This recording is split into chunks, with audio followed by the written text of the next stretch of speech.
Capítulo 15. Daphne.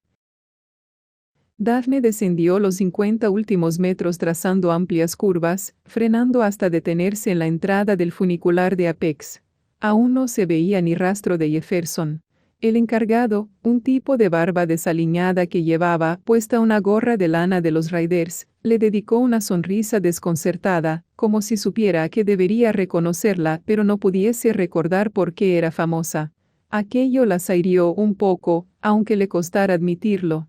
O quizá no supiese en absoluto de quién se trataba, y si la miraba con tanta confusión era porque no entendía qué hacía volviendo a subir, repitiendo exactamente la misma ruta por la que ya llevaba esquiando hora y media. Esta era la primera vez en 3 años que Daphne no recibía una invitación para pasar el año nuevo con la familia real, pero no iba a dejar que la detuviera ese detalle sin importancia. Sus padres y ella habían acudido a Telluride por su cuenta, para que Daphne pudiera buscar la ocasión de tropezarse por casualidad con el príncipe, motivo por el que estaba allí, dando vueltas por Apex, sola. Había esquiado con Jefferson y Ethan las veces necesarias para estar segura de que, tarde o temprano, recalarían en esa pista. Era su escenario favorito en mañanas como esta, cuando hacía el calor suficiente para reblandecer la primera capa de nieve. Solo que Jefferson no daba señales de vida. Daphne lanzó otra mirada de soslayo a su espalda, y divisó a una figura vestida con un anorak gris sin distintivos que estaba haciendo snowboard en Ophir Loop. Dejó que una sonrisa lánguida, peligrosa, aflorase a sus labios. Reconocería en cualquier parte aquel tono de gris en particular. Había unas cuantas personas más allí, con Jefferson, su tío Richard, su tía Margaret y el marido de esta, Nate, un guardaespaldas, y, por supuesto, Ethan. Daphne maniobró para echarse a un lado y se agachó con la excusa de ajustarse las botas. Cuando los oyó deslizarse hacia la entrada del funicular, se giró muy despacio para provocar el máximo efecto. Era plenamente consciente del aspecto tan espectacular que ofrecía, incluso con el traje de esquí. Su conjunto, negro por completo, un fino anorak de plumas con la capucha ribeteada de piel de conejo y ceñidos pantalones ergonómicos que se ajustaban a la cintura, era sorprendentemente chic. Nadie adivinaría que se había pasado meses rastreando un sinfín de webs deportivas de lujo, lista para comprarlo todo en cuanto comenzaran las super rebajas. Jefferson, exclamó, haciéndose la sorprendida, y se volvió hacia los demás con una sonrisa radiante. Y Su Alteza, Ethan. ¡Qué alegría veros a todos! Richard, el tío de los mellizos, reaccionó con una sonrisa de afecto, pero la tía Margaret, cuyo traje amarillo de una pieza conseguía que pareciese un larguirucho plátano con esquís, se limitó a asentir fríamente con la cabeza antes de apartarse, sin disimular su rechazo. Era la única a la que Daphne no le gustaba. Bueno, sin contar a Samantha. Por mucho que Daphne se esforzase por encandilarla, la hermana de Jefferson nunca había congeniado con ella. Daphne había claudicado, al final, y se limitaba a tratar a la princesa con la misma cordialidad que dispensaría a cualquier otra persona. Jefferson se quitó uno de los auriculares. Siempre escuchaba música cuando hacía snowboard, pese a las constantes protestas del rey y la reina, a los que les preocupaba que eso no fuese del todo seguro. Hola Daph. No sabía que estuvieras en la ciudad este fin de semana. Daphne se emocionó ligeramente al oírlo utilizar su antiguo diminutivo. Mis padres y yo lo decidimos en el último momento. ¿Os disponíais a subir? Añadió desviando la mirada hacia el funicular. Un suspiro de alivio se formó en su pecho al ver que Jefferson asentía con la cabeza. Podía notar el peso de todas las miradas sobre ellos mientras se dirigían a la zona de carga. Daphne se sintió gratificada por la expresión de reconocimiento que se plasmó en el rostro del encargado del funicular al ver que el otro ocupante de la silla era el príncipe Jefferson. Ahora, por fin, se daba cuenta de quién era ella. Con un poco de suerte, se animaría a coger el teléfono para darle alguna revista de tirada nacional del chivatazo de que el príncipe y ella habían sido vistos esquiando juntos en Telluride. Sujetó los bastones bajo una de sus perneras, resistiendo el impulso de bajar la barra de seguridad. Jefferson siempre se burlaba de quienes la necesitaban. Así que se tragó el miedo y se inclinó hacia atrás, procurando no pensar en lo lejos que estaban del frío y duro suelo, surcando el aire a 300 metros por minuto. Me alegro de verte, Jefferson. Qué sensación tan extraña, dirigirse a él con tanta formalidad, como si no se conocieran apenas, peor aún que cuando habían empezado a salir, hacía ya tantos años. ¿Qué tal las vacaciones? Ya sabes cómo es, respondió él con una carcajada. Sí que lo sé, pensó furiosamente ella. Mi madre y la tía Margaret están siempre tirándose de los pelos, y Perky y Annabel se pasan todas las mañanas trotando por las escaleras mientras los demás intentamos dormir. Más o menos como siempre. No dejaba de ser doloroso que, al menos en apariencia, a Jefferson le resultara tan sencillo estar en Telluride sin ella, cuando para Daphne ese sitio estaba plagado de recuerdos indelebles. Allí había transcurrido gran parte de su relación. Todas aquellas tardes interminables, cuando Samantha los sacaba de las vistas en dirección a los claros y Jefferson y Daphne la seguían, riéndose. Las visitas al puesto de crepes para pedir uno de chocolate con almendras y degustarlo allí mismo, de pie, porque estaba deliciosamente caliente y no podían contener la impaciencia. Quedarse en el jacuzzi hasta que los dedos se les quedaban como pasas, hablando de 1000 cosas y de ninguna a la vez. La cabaña donde Jefferson le había dicho por primera vez a Daphne que la quería.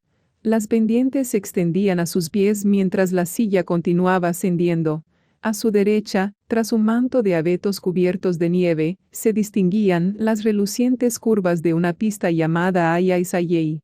Al otro lado de la escarpada ladera se encontraba la cuenca de Revelation Bowl, con su extenso lienzo blanco surcado por las marcas de múltiples esquiadores. Entre las moles de dentes de las montañas anidaba la localidad de Telluride propiamente dicha, transformada por la distancia en una ciudad de juguete como la miniatura que la familia real solía poner debajo de su árbol de Navidad. Daphne se había dado cuenta enseguida de lo importante que era Telluride para los Washington. Representaba su oportunidad de escapar, de cerrar las puertas y permitirse el lujo de bajar brevemente la guardia. 2 generaciones de Washington habían pasado la luna de miel en esta misma casa tras sus respectivos enlaces nupciales, y algunas de las fotografías más célebres de la familia real se habían tomado allí, como aquella, tan escandalosa en su momento, en la que podía verse al rey esquiando con la princesa Samantha sentada en sus hombros. Tras aquel incidente había impartido un montón de charlas sobre seguridad. A Daphne le preocupaba que sus dotes para el esquí pudieran jugar en su contra, que Jefferson dejara de interesarse por ella si no conseguía seguirle el ritmo en las pistas.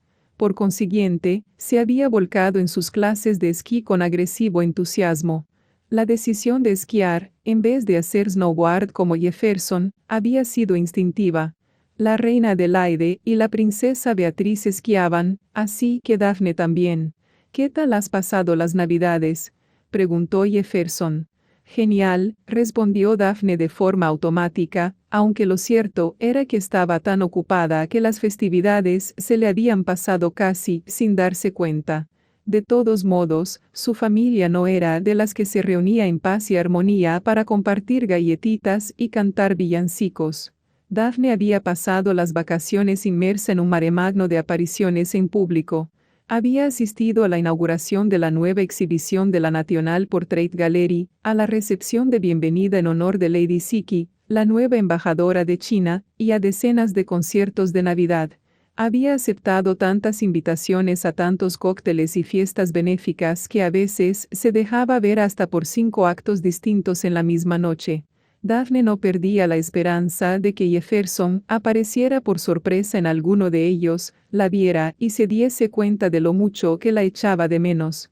Al final, sin embargo, había terminado sintiéndose como un trozo de cebo clavado al final de un sedal, lanzado de un lado a otro sobre las aguas, aguardando impotente a que el príncipe picara el anzuelo. Pero no picó. No había asistido a ninguno de esos eventos. El único miembro de la familia real que Daphne no paraba de ver era la princesa Beatriz, a menudo acompañada de Theodore Eaton. Ojalá hubiera estado presente en el estreno de Corona de Medianoche.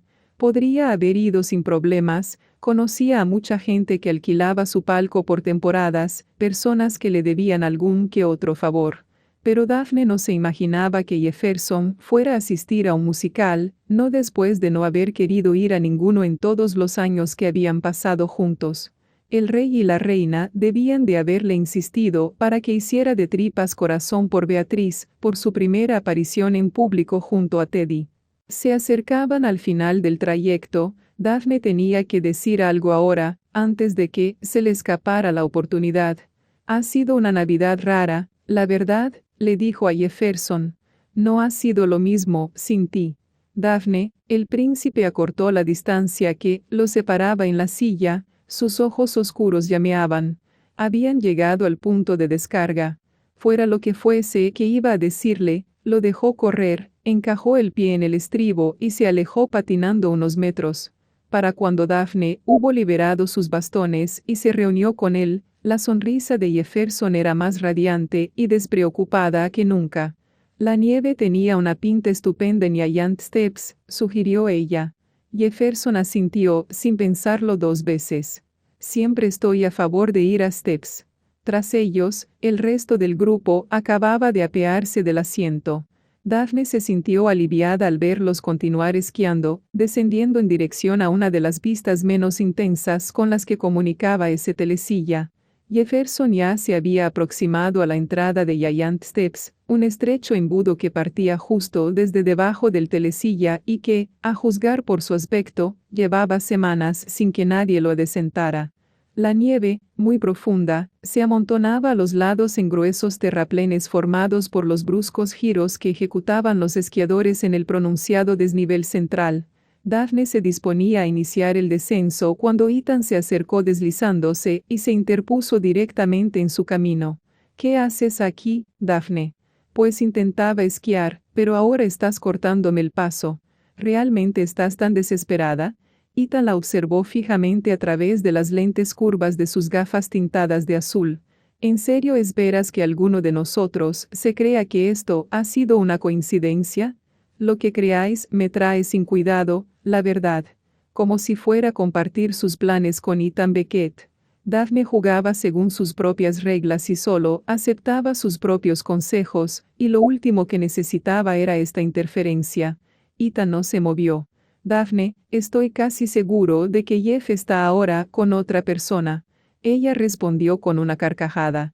¿Es por lo que dijo Natasha durante la sesión fotográfica? Porque fui yo la que planteó esa pregunta.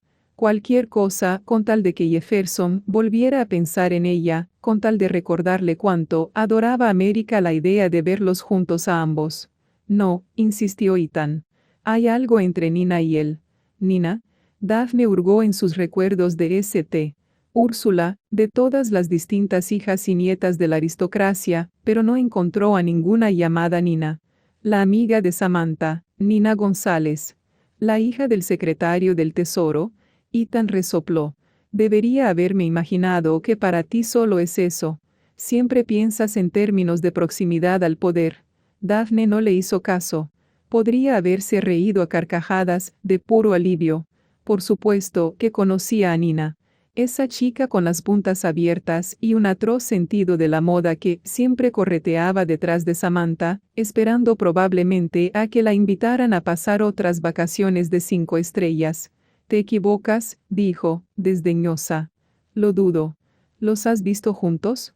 Daphne se odió a sí misma por el modo en que se le había elevado la voz al formular esa pregunta. Llevan todo el fin de semana haciéndose ojitos. Y ayer, en la conferencia de prensa, los celos no te sientan nada bien, lo atajó Daphne. Apartó a Ethan de un empujón, y esta vez él no la detuvo. La pista, más estrecha de lo que Daphne recordaba, la obligaba a acercarse a los bordes para trazar cada giro vertiginoso.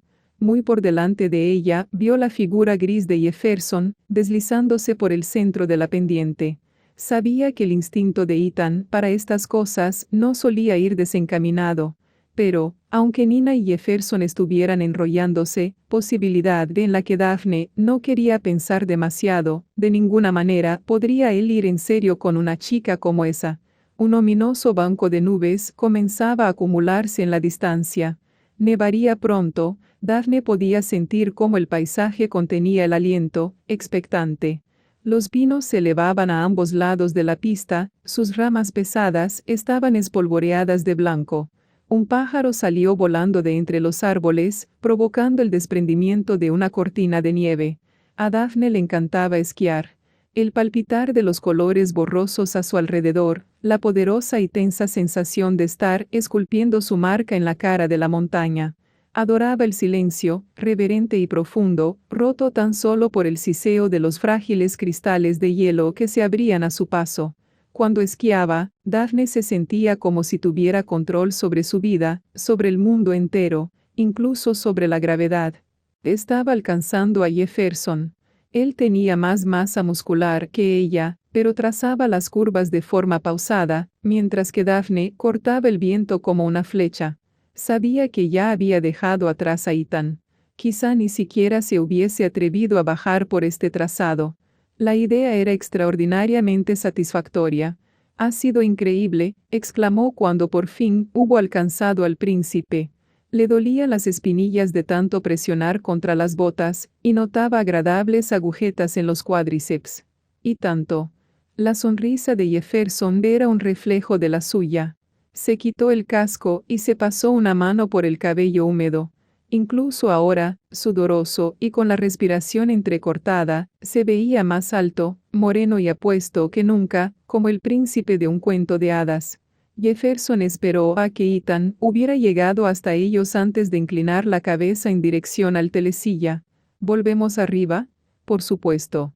Sonriendo de oreja a oreja, Jefferson se agachó para desabrochar el estribo de su tabla y empezó a caminar en dirección a la entrada del funicular. Daphne cerró las manos enguantadas sobre el mango de sus bastones y lo siguió.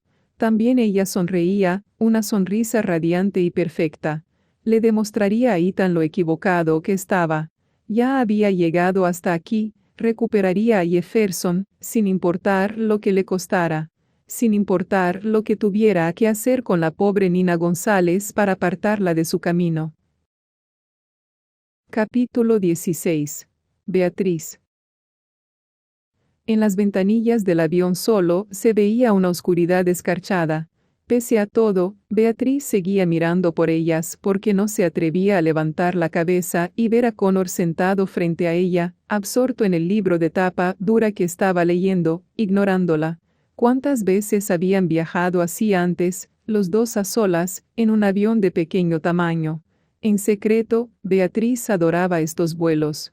Le brindaban una de las pocas ocasiones que tenía para hablar con Connor, para conversar sin más, durante horas.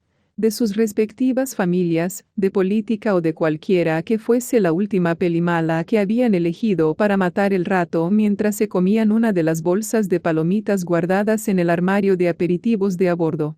Si a los pilotos les extrañaba la inusitada familiaridad con que la princesa parecía tratar a su guardaespaldas, eran demasiado profesionales como para decir nada. Pero ya hacía semanas que las cosas habían cambiado entre Connor y ella, reemplazada su habitual camaradería y distendida conversación por este silencio extraño, cargado de tensión. Beatriz no tenía ni idea de lo que pasaba por su cabeza. Sus facciones no revelaban nada mientras la acompañaba donde quiera que fuese, a actos inaugurales y reuniones con ministros. Y a citas con Teddy. Los acontecimientos se habían precipitado después de que su padre lo invitara a Telluride la noche del musical. Desde entonces habían salido en varias ocasiones, asistiendo a fiestas y cenas benéficas, incluso habían visitado una escuela juntos en una ocasión. Beatriz sabía que América estaba rendida a los pies de su relación. La mayoría de la prensa había empezado a denominar a Teddy su novio, y para su absoluta sorpresa, Teddy aceptó el término de buen grado y había empezado a referirse a Beatriz como su novia. Lo que resultaba particularmente extraño, puesto que ni siquiera se habían besado. Quizá Teddy estuviera esperando a que ella diese el primer paso. A Beatriz le parecía bien, no tenía ninguna prisa.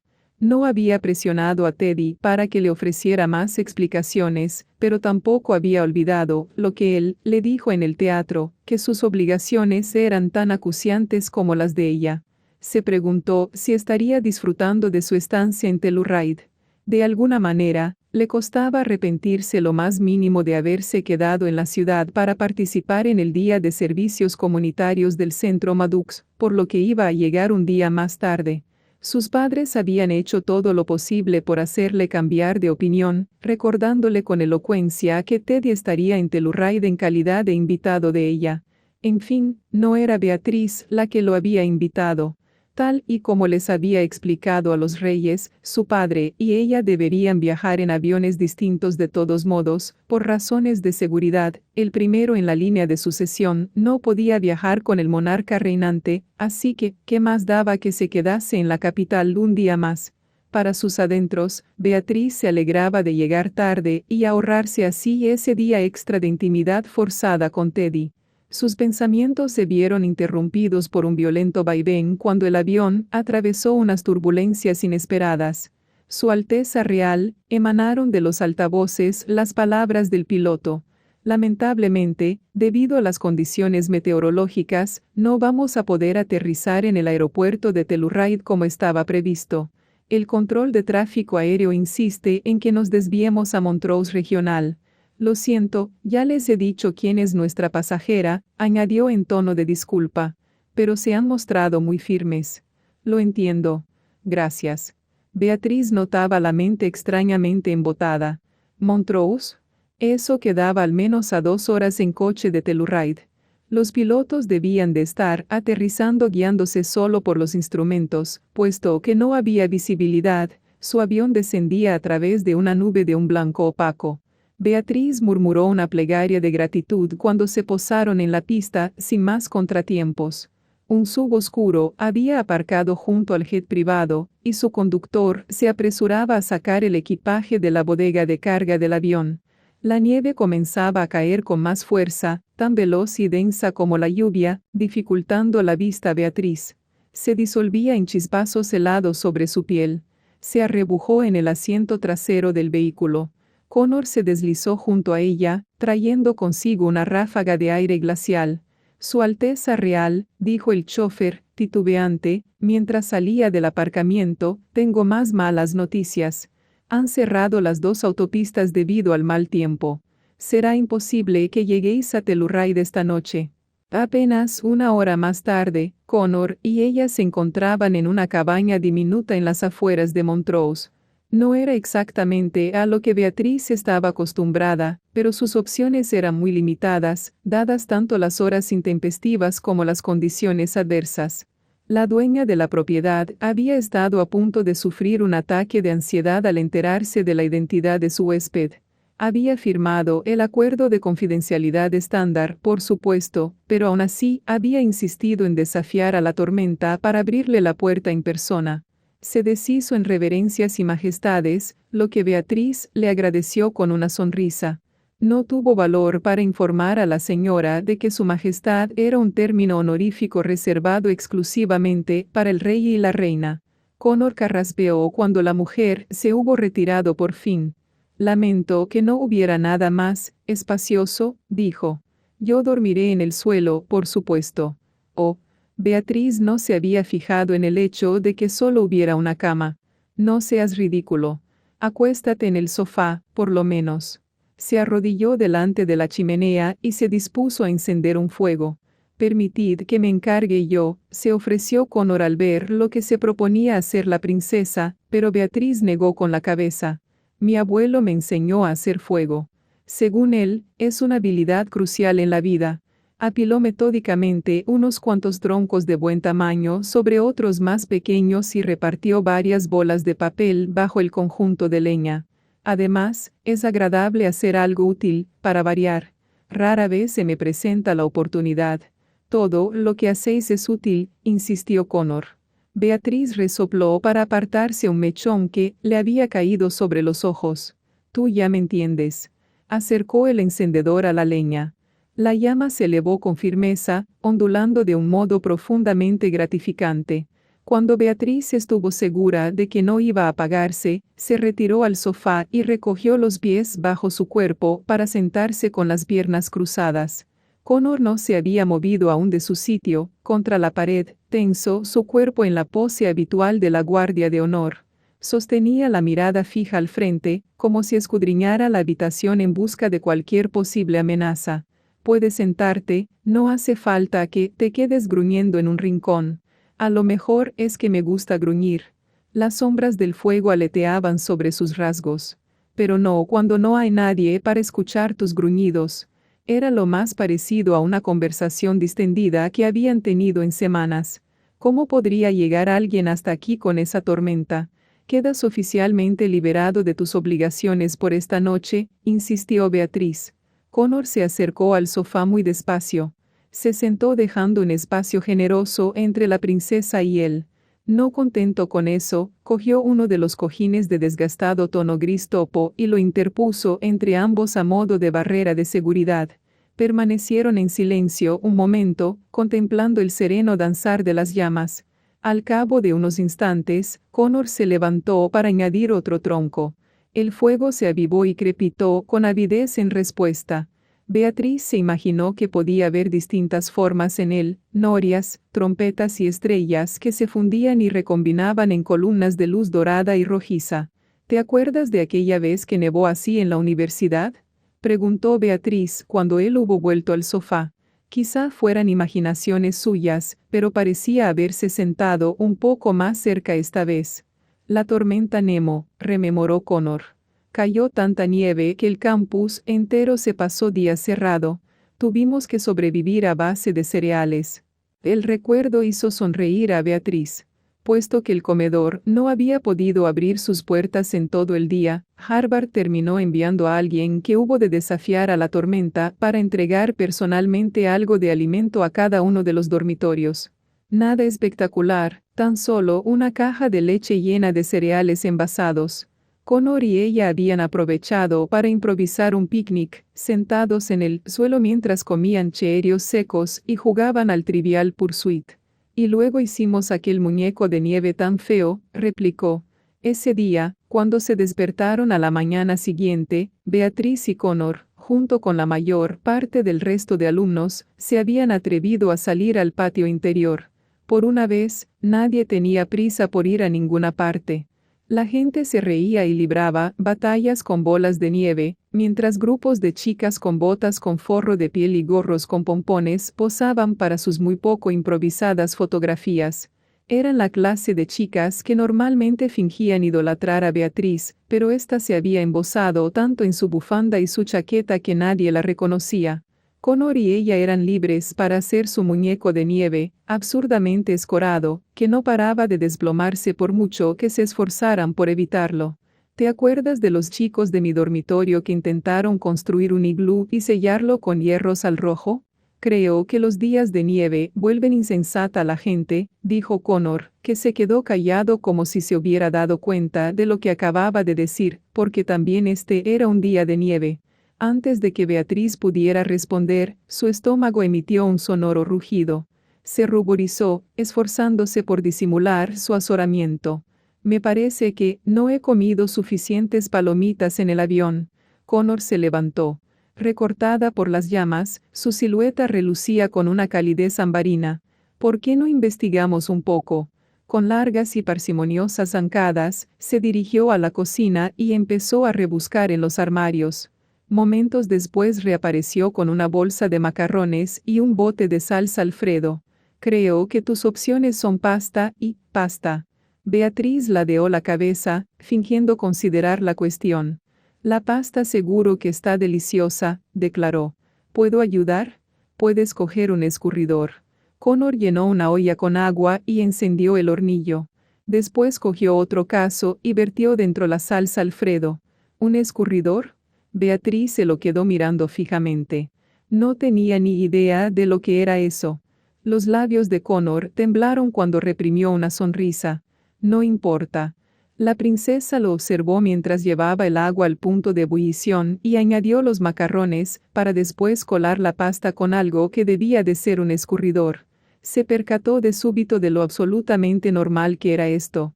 Charlar en la cocina, preparando pasta con sala de bote.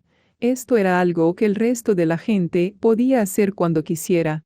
¿Quieres probar a remover?, le ofreció Connor. Beatriz se acercó con recelo al hornillo y empezó a agitar la salsa. A Connor se le escapó una carcajada. No tan rápido, protestó. Es como si estuvieras intentando hacer nata montada. Apartó a Beatriz con delicadeza y cogió la cuchara de madera para remover el contenido del cazo a un ritmo mucho más pausado. Perdón, soy una nulidad en la cocina. No pasa nada. No son tus dotes culinarias lo que más me gusta de ti. Algo en sus palabras, el modo en que había dicho ese me gusta, perduró en los oídos de Beatriz. Pero antes de que pudiera pensar con más detenimiento en ello, las facciones de su guardaespaldas se ensombrecieron. Supongo que tampoco es eso lo que más le gusta a Lord Boston. Beatriz sabía que debería pasar por alto su comentario, pero el timbre de vulnerabilidad que resonaba en las palabras de Connor, bajo las capas de sarcasmo, le dio que pensar. «Sabes que se llama Teddy», musitó. «Francamente, Beatriz, me alegro por ti si», la princesa lo interrumpió. «Y si hubieras prestado una pizca de atención en el último mes, en vez de quedarte enfurruñado en tu esquina, sabrías que lo que hay entre nosotros no es real».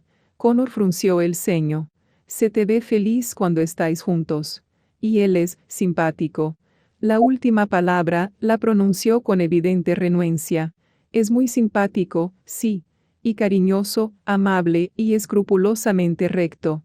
Podía imaginarse su futuro con Teddy, simple y sin complicaciones, prolongándose hasta el infinito.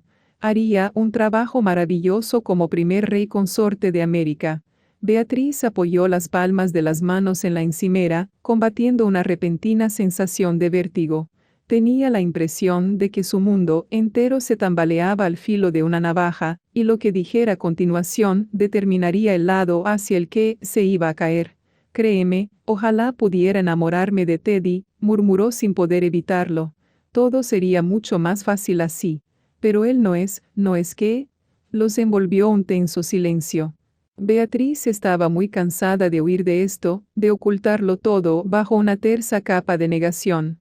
Necesitaba decirlo, arriesgarse al rechazo, aunque tuviera que cargar con él mientras viviera. «No es tú». Lentamente, inconfundibles sus intenciones, buscó la mano de Connor y entrelazó los dedos en los suyos. El guardaespaldas emitió un jadeo entrecortado, pero no se movió. «Qué extraño», pensó Beatriz, con el pulso retumbando ensordecedor en los oídos. No era la primera vez que notaba el tacto de Connor. Su roce en el codo cuando la ayudaba a atravesar el gentío, o el accidental entrechocar de rodillas cuando se sentaban el uno junto al otro en un coche. Esta sensación, sin embargo, era monumental e increíblemente distinta, como si algo mágico se congregara y refulgiera allí donde se entrelazaban sus manos. Connor retiró la suya de golpe. «Beatriz, no». La cocina dio la impresión de vibrar con su negativa. La princesa dio un paso atrás, cruzando los brazos para ocultar un temblor repentino. «Lo siento. Solo, olvida lo que he dicho». Empezó a alejarse de él, pero sus siguientes palabras la frenaron en seco. «¿Crees que yo no quiero esto también?», preguntó Connor con la voz entrecortada. «Por Dios, Vi, llevo casi un año sin pensar en otra cosa. ¿Cuántas veces habré ido a la oficina del comandante para pedirle que me asigne otro puesto porque mi protegida me importa demasiado? Porque es un tormento estar en tu presencia sin poder estar contigo. Pero siempre me doy la vuelta en el último momento». Seguía estando tan cerca, peligrosamente al alcance su boca de la de ella. «Aparentemente prefiero continuar así, haciendo de carabina en tus citas con Lord Theodore Eaton, antes que despedirme de ti para siempre». Sacudió la cabeza con amargura. «Está claro que tengo un punto débil respecto a ti». El corazón de Beatriz aleteaba como un pajarillo asustado en su pecho. «¿Crees que para mí resulta sencillo? No debe de resultarte imposible, habida cuenta de que sigues saliendo con Teddy Eaton. Ya te he dicho que entre nosotros no hay ningún sentimiento real. Solo salgo con él porque es lo que quieren mis padres. En esta ocasión, Connor por fin pareció entender sus palabras. Una sombra anidaba en sus ojos gris a su lado. Esto sigue siendo imposible, insistió con los puños apretados a los costados. Beatriz, estás completamente fuera del alcance de alguien como yo. Trabajo para tu padre. Soy tu guardaespaldas. He hecho el juramento, sagrado e inquebrantable, de protegerte y servir a la corona hasta mi último aliento. Lo sé. También ella estaba atada por una promesa solemne. Tu familia jamás lo consentiría, añadió Connor. Como si Beatriz necesitase otro recordatorio. Comprendió entonces que ninguno de ellos era dueño de su destino. Ni Connor, ni Teddy, ni especialmente ella. Todas las decisiones que había tomado en su vida eran un espejismo, la elección de qué vestido ponerse, qué acto benéfico patrocinar, una selección entre dos opciones igual de limitadas. Nunca, jamás, había elegido nada por sí misma. No cuando la cuestión revestía alguna importancia. Olvidémoslo todo, dijo Connor, muy serio. Solicitaré que me cambien de puesto en cuanto hayamos vuelto a la capital. No. Beatriz se sorprendió ante la vehemencia de su propia respuesta. No puedes irte, dijo con voz ronca. Por favor, Connor. No te imaginas lo importante que eres para mí. No hay nadie más en mi vida que me haga sentir como una persona de verdad. Ante su gesto de confusión, se esforzó por encontrar las palabras necesarias para explicarlo. Hasta que te conocí, nunca había sabido lo que se siente cuando alguien te ve como realmente eres, en vez de por lo que eres. No soportaría perderte, concluyó haciendo acopio de valor.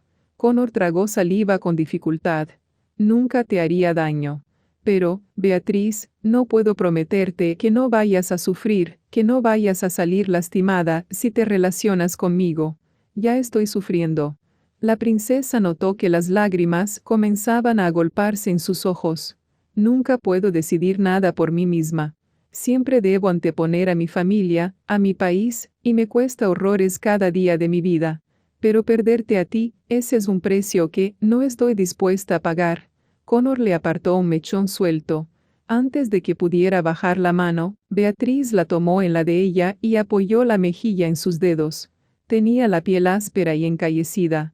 No deberíamos hacer esto, repitió él. Todavía no estamos haciendo nada. Beatriz lo miró a los ojos. Si quieres romper las reglas, Connor, adelante.